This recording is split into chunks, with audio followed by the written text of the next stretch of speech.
आज एक ऐसे डॉक्टर की कहानी मैं आप लोग को सुनाने और बताने जा रहा हूं।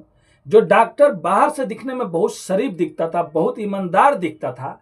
उसके पास एक आदमी जाता है, उसका ही पड़ोसी, और कहता है कि डॉक्टर साहब, मैंने तो बहुत इंतजार किया, मैंने तो लाइन भी लगाया था, पर्ची भी कटाई थी, आपसे नंबर लगाया था आपसे मिलने के लिए, तब जाके आप मिले हैं। डॉक्टर साहब उधर से जवाब देते हैं कि तुमको क्या लाइन में खड़े होने की जरूरत थी, नंबर लगाने की जरूरत थी, तुम तो मेरे पड़ोसी हो, तुम्हारा तो मैं वैसे ही काम कर दूंगा, तुमको जो भी प्रॉब्लम है मैं वैसे ही दवा लिख दूंगा। उसके बाद डॉक्टर साहब उसके अच्छे से चेक करते हैं, उस आदमी के दांतों में प्रॉब्लम होता है, और डॉक्टर साहब दवा भी देते हैं, और उसके बाद वो जो पर्ची कटाया रहता है पैसे देने के लिए, वो पैसा भी वापस कर देते हैं। अब वापस करने के बाद कहते हैं डॉक्टर साहब, फिर कभी कुछ काम पड़े तो बेझिझक चले आना। उसके बाद वो आदमी भी सोचता है कि मन में कि डॉक्टर साहब कितने अच्छे हैं। वो भी कहता है डॉक्टर साहब, अगर जिंदगी में कभी कुछ काम पड़े तो मेरे को जरूर याद कर लीजिएगा। उसके बाद डॉक्टर साहब तुरंत कह देते हैं कि काम तो एक है, लेकिन तुम यार मना कर दोगे। वो कहता है कि मैं नहीं मना करूंगा। उसके बाद डॉक्टर कहता है कि ये कत्ल करना है, और वो भी मैं कत्ल करने के पैसे दूंगा, अगर तैयार हो तो बोलो।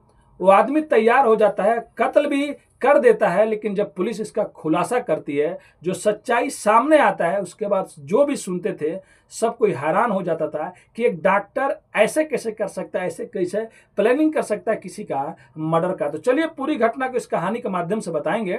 उससे पहले आप लोग से रिक्वेस्ट करते हैं, अगर आप हमारे चैनल पे नए हैं तो चैनल को आज सब्सक्राइब, लाइक, शेयर करना मत भूलिए। तो नमस्ते, आदाब, सत श्री अकाल। आज की जो सच्ची घटना मैं आप लोग को सुनाने और बताने जा रहा हूं, एक घटना कर्नाटक प्रदेश का एक जिला लगता है टुमकुर, जिले का थाना एक लगता है कोरिया टोगोर, और उसी थाना क्षेत्र में एक गांव है कोरोला। 7 अगस्त सुबह 10 बजे की बात होती है, जब एक कुत्ता अपने मुंह में एक इंसानी टुकड़े लेके घूम रहा होता है, हाथ का टुकड़ा लेके घूम रहा होता है, और वो कोई अच्छी जगह ढूंढता है जहां पे वो बैठ के उस हाथ को खा सके। तभी किसी आदमी का नजर उस पर पड़ता है, और आदमी का नजर पड़ने के बाद उस कुत्ते को दौड़ाने लगता है और चिल्लाने लगता है। पीछे से और भी लोग जुट जाते हैं। कुत्ता वहीं पे वो इंसानी जो टुकड़ा रहता है, हाथ रहता है, वो छोड़ के भाग जाता है। जब लोग पास में जाकर देखते हैं तो बहुत से लोग तो डर जाते हैं। उसके बाद 112 नंबर पे फोन किया जाता है। पुलिस तुरंत मौके पे पहुंचती है।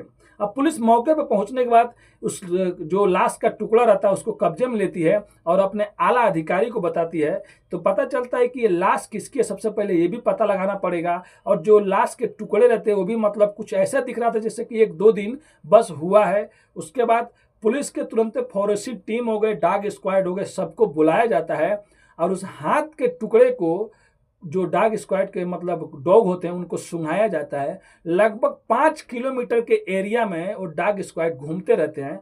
कुल मिला के 18 जगह मिलते हैं। 18 जगह में से 18 टुकड़े एक आदमी की एक लाश मिलता है। बाद में पता चलता है कि ये किसी औरत का ये लाश है, उसके बनावट से, और उसका जो हाथ मिला रहता है उसमें चूड़ियां भी रहती है, अंगूठी भी रहती है। अब पुलिस को समझ में नहीं आता है कि इतने तो मिल गए, लेकिन इसका सर कहाँ पे है, और कैसे पता चले कि ये किसकी लाश है, किसकी नहीं है, किसने ऐसा मर्डर किया है।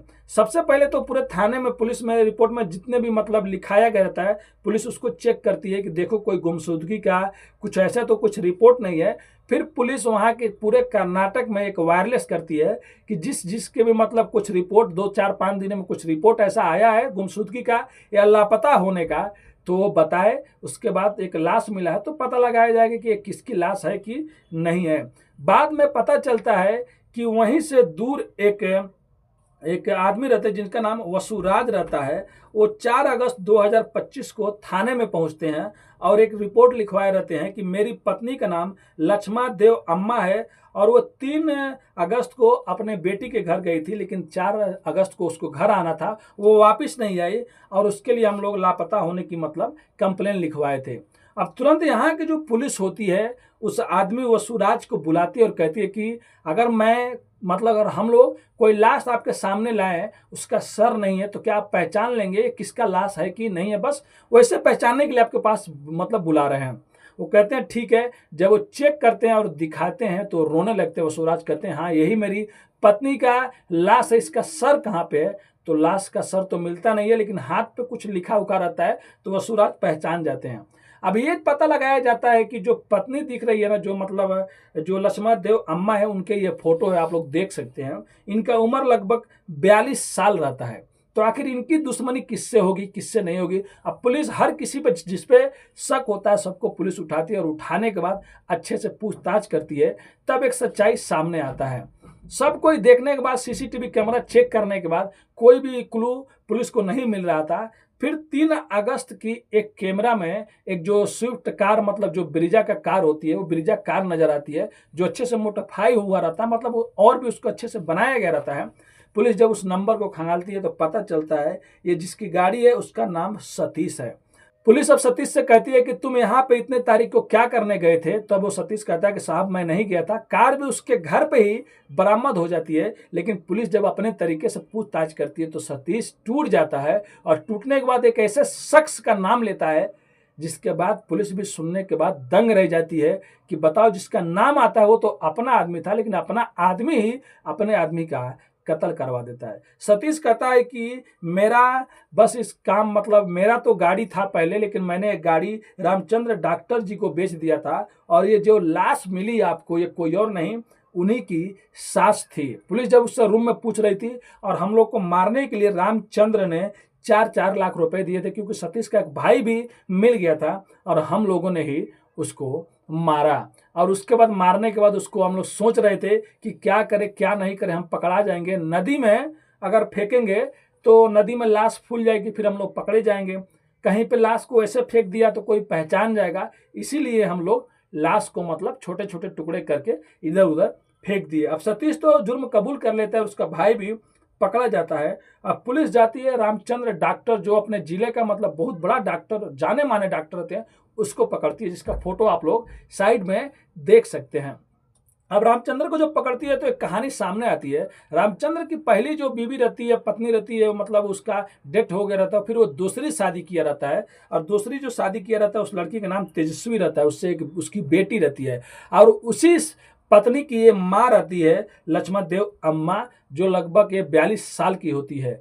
बाद में रामचंद्र बताता है कि जब मेरी शादी हो गई थी, उसके बाद मेरे को हमेशा यही लगता था कि मेरी जो सास है उसका अफेयर कई लोगों से वो बात भी करती है। इसके लिए मेरे को बहुत गुस्सा आता था अपनी सास पे, और मैं ये हमेशा चाहता था कि मेरी सास मेरे घर पे मत आए, मतलब मेरी बीवी से मन नहीं मिले, नहीं तो हो सकता है कि मेरे बाद में मेरी बीवी भी इसके जैसे बन जाएगी। मैंने कई बार अपने बीवी को समझाया भी था कि अपनी माँ को यहाँ पे मत बुलाया करो, और अपने सास को भी बोला था कि आप बार बार मेरे घर पे क्या करने आ जाती है, लेकिन उसकी सास जो थी वो मानती ही नहीं थी, और इसको ये डर था कि मेरी बीवी भी कहीं ऐसी नहीं बन जाए, इसका भी कई लोगों से अफेयर मत हो जाए।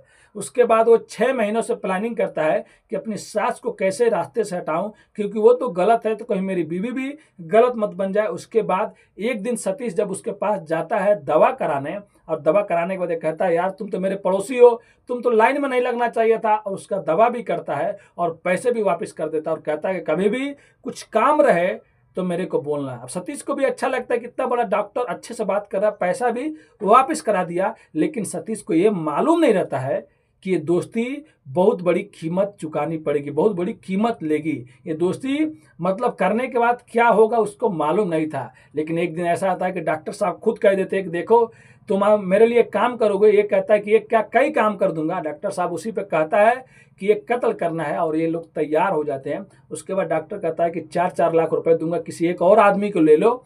उसके बाद ये एक अपने चचेरे भाई को भी ले लेता है सतीश, और उसके बाद डॉक्टर भी रेडी हो जाता है। और जिस दिन उसकी सास आती है और जाने का टाइम रहता है, उस दिन रामचंद्र कहता है कि चलिए मैं आप लोग को वहाँ तक छोड़ देता हूँ। सास भी खुश हो जाती है कि चलो अच्छा बात है, मेरा दामाद बोल रहा है छोड़ने के लिए।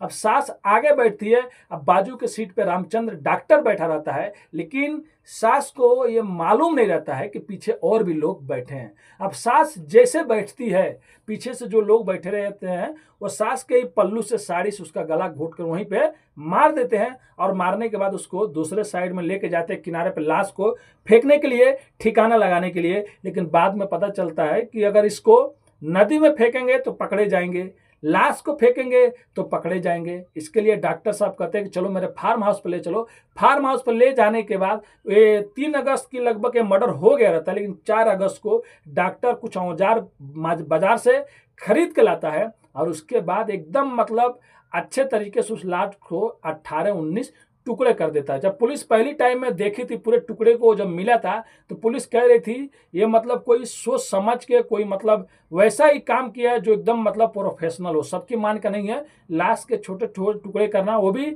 मतलब जहां जहां से जोड़ रहता है, ये कोई मतलब प्रोफेशनल ही कर सकता है जिसको हमेशा मालूम हो कि अंग के मतलब शरीर का अंग कौन कौन से कहाँ पे जुड़ा हुआ है। उसके बाद डॉक्टर अपना जुर्म पूरा कबूल कर लेता है और इधर जो बीवी रहती है उसको ये मालूम ही नहीं रहता है कि उसका माँ का कत्ल हो गया और उसका माँ का कत्ल करने वाला कोई और नहीं, उसी का पति रामचंद्र डॉक्टर होता है। उसके बाद तीनों को पुलिस हिरासत में ले लेती है और इनको जेल में भेज देती है। तो ये थी आज की कहानी एक डॉक्टर की, जो डॉक्टर सोचता था कि उसकी सास मतलब अच्छी नहीं है और लोगों से उसका अफेयर है, आज नहीं तो कल मेरी बीवी को भी ऐसा बना देगी, इसके लिए उसने जुर्म का रास्ता चुना और अपने सास का ही कत्ल कर दिया। तो ये कहानी सुनाने का उद्देश्य किसी का भी दिल दुखाना नहीं है, आप लोग को बस सचेत और जागरूक करना अपनी कहानियों के माध्यम से। तो अगर आप भी हमारे चैनल पर नए हैं तो चैनल को आज ही सब्सक्राइब, लाइक, शेयर, कमेंट करना मत भूलिए। मिलते हैं नेक्स्ट वीडियो में फिर से कुछ सच्ची कहानियों के साथ। अभी के लिए अलविदा लेते हैं आप लोगों से। धन्यवाद।